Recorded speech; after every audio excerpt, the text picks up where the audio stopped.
And welcome to Wide Angle. Today we have a very special guest on our show, and I'm so excited to introduce Arjun Iyer to all of you. Hello Arjun, how are you? Wonderful to see you, Sajni. Thanks for having me here on today. It's a pleasure. Thank you so much. I was waiting for that very typical Arjun style response, bursting with happy words, happy emotions. Thank you for being here, Arj. So before we continue with our conversation, I would like to introduce you to our audience. So here's a little bit about Arjun. Arjun Iyer is a life coach, a motivational speaker, a psychotherapist, a writer, and a trainer. Arjun has been in this profession as an entrepreneur for 22 years now, out of which 13 years have been in the UAE. Arjun, is that correct? Absolutely right, yes. Wonderful. And academically, Arjun has completed his MBA from Australia. And in fact, he started his career as a banker before he found his calling. Arjun has an impressive list of clients and companies that he has added tremendous value to. He has coached and trained the staff of scores of companies in the Middle East and Asia. Arjun also coaches individuals, senior professionals, CEOs, business owners, and executives, helping them achieve their goals and to write their own success stories. Arjun is passionate about personal development, and he leads a life driven by purpose and higher consciousness. Arjun, I'm so happy to welcome you to our show today, and I've been waiting for this opportunity for a very long time, and I'm glad it worked out now.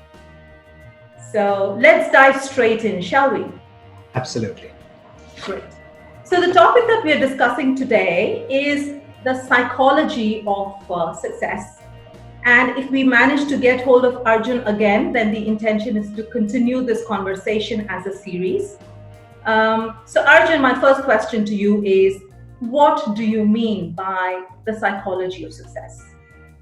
Well, thank you, Sajni, for having me on here today, and greetings to all of you in the Bukhatir group. And I certainly hope to be able to add value to you through this dialogue that's taking place not just between Sajni and me, but also between you and me.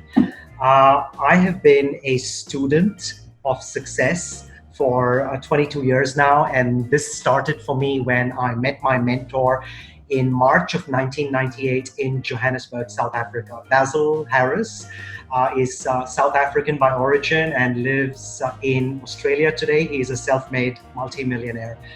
I've always had a dream to have my own business. I used to be a banker, but there was a passion within me to be independent. And that intention, I guess, connected me to a teacher who has educated me over the last 22 years with principles and philosophies that come under the umbrella of the psychology of success, which is what we're going to talk about here today. Very simply put, when we think about success, you in a job, in your career, think of progression. And the word progress is synonymous to success. And success can be success with money. It can be success with health. It can be success with relationships. It can even be success when it comes to charity or contribution, or perhaps even your connection to divinity and spirituality.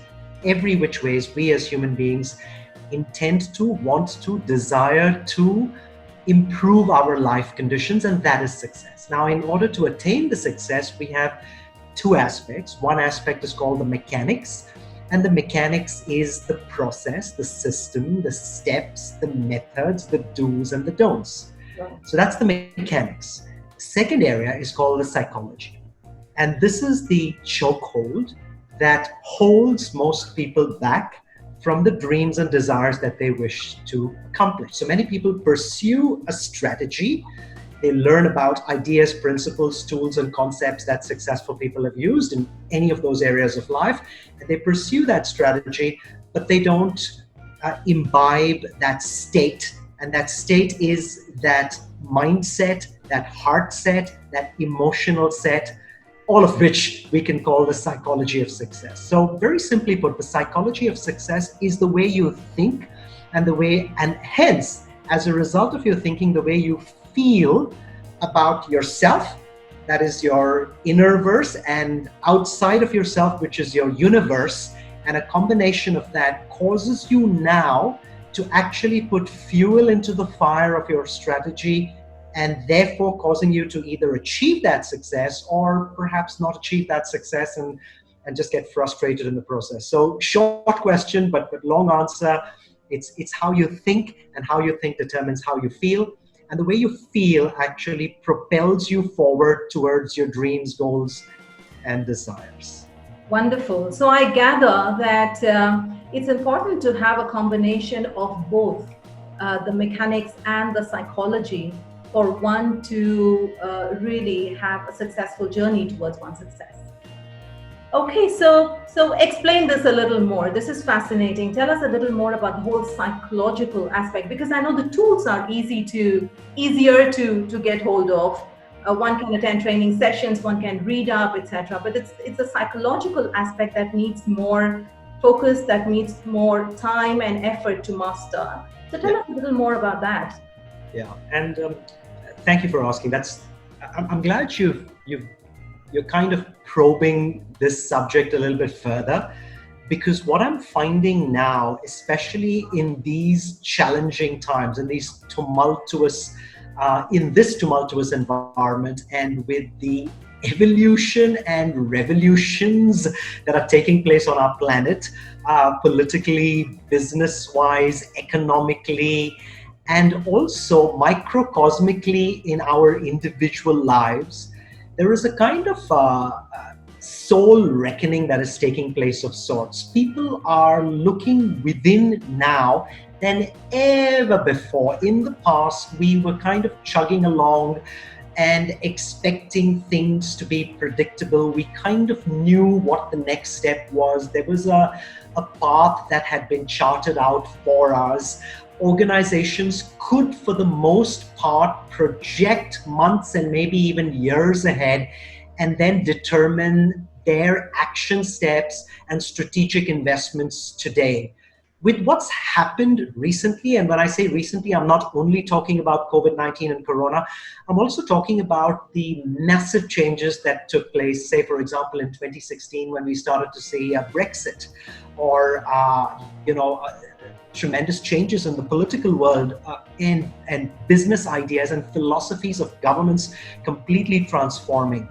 The constant threat of an economic recession, the volatility in stock markets and the economy, and fascinating technologies like robotics, artificial intelligence, cyber technology, bitcoins. These things have been game changers. They have been revolutions of sorts, and disruptors to the way business is done.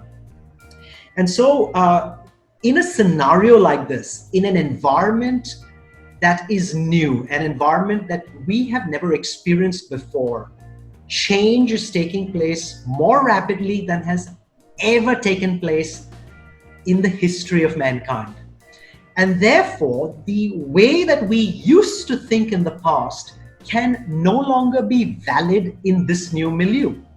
And so then the question is, hey, what kind of thinking should I now adopt in order to allow myself to align with these rapidly dynamic times? And perhaps we can reframe the word volatile to dynamic, because dynamic has a better feel, a better sound to it. And now we begin the curiosity about, hey, what kind of mindsets must I develop in order to be compatible to this dynamic environment? So we know the skill sets. And of course, the skill sets, a lot of them have to do with technology, but a lot of them also have to do with a communication with people and leadership and understanding and evolving through the change process. Those are skill sets. And the mindset has to do with your emotional intelligence with regard to how quickly, the speed at which you rebound from a challenge, adversity, issue, or a problem. Because problems, challenges, issues, scenarios, situations, unpredictabilities are a given. That is going to happen. And the mindset, the psychology is essentially, hey, how quickly can I now get a handle on, maybe it'll take me time to get a handle on the situation, but how quickly can I get a handle on myself, particularly with regard to what I'm thinking and feeling, so that I am better placed to now respond rather than react to the situation. And when you as a leader or as a non-leader follower do that, you find that people around you mirror and mimic you. We're all looking for role models. And the greatest role models around us are those that demonstrate maturity, and the word maturity has everything to do with emotional stability. The moment you see, hear, and feel another human being who is grounded and centered in a challenging situation, humans have a tendency to gravitate towards that human being and now mirror, mimic, model, and emulate that person's vibration or energy and so forth. So you can be a beacon of light by just imbibing these kind of mindsets and psychology. So yeah, does that answer your question? It does, and it allows me to ask you one more question. Sure thing. What you just shared. So, what will organizations be looking for in an employee now? What kind of employee will be successful in this new normal? Yeah. That's a great question, and this is definitely a new normal, and it's a kind of normal that maybe we've never experienced before. And this normal has my teacher Basil taught me about the word ability, and he said that perhaps one of the abilities you want to have is stick ability. And the word stickability has to do with perseverance, sustenance, not giving up. I will until. Okay. Now, the other ability that is so necessary for this scenario that we have today is adaptability. So we need stickability. So the stickability is I will until. Hey, I'm going to stay the course. Basil said commitment to the strategy is sometimes more important than the strategy. You can have a fabulous strategy, but if you have poor commitment to a fabulous strategy, you're going to fall flat on your face. So stickability. The second one is adaptability. And adaptability is your willingness, and I'm using this word very, very carefully, your willingness to unlearn old paradigms in order for you to learn new paradigms. And the word paradigm means pattern, mindset, belief system. You can use those words interchangeably. So we want stickability as a key psychological skill that we can learn if you're in the organization, or you can look for if you're trying to recruit someone. Adaptability is the ability to morph and change and evolve. And morphing and changing, evolve has it has to do with learning new things, but it also has to do with the attitude or willingness or the readiness to unlearn and discard things that don't work, particularly mindsets and mind patterns. And the third ability is responsibility. And I'm purposely breaking these words up because responsibility is your ability to respond to a situation, challenge. And it is also taking responsibility for a situation. Basil taught me many years ago, he said, key to success, 10 words and 20 letters, 10 words and 20 letters. If it is to be, it is up to me. If it is to be, it is up to me. And that is quintessentially what defines what responsibility is. So here we go. We've got stickability, adaptability, and responsibility. You combine that. You take that as the mindsets and the psychology, and combine that with the skill sets, which is the competence required for that particular job function. And now you have a fabulous recipe for what we can term as a bona fide competent employee in today's economic environment. Interestingly enough, I also coach business owners, and the business owners that I coach, entrepreneurs that I coach, folks who run their own show, I coach them specifically in the areas of developing these three abilities and onward from there, and also looking for staff that have this, or staff who are willing to invest in themselves and develop these abilities for themselves. Yeah. Wonderful. I think that gives our leaders and our managers some kind of guidance as to what we should be looking for and what we should prepare for in the days to come in terms of personal attitude and getting ready for this kind of an environment.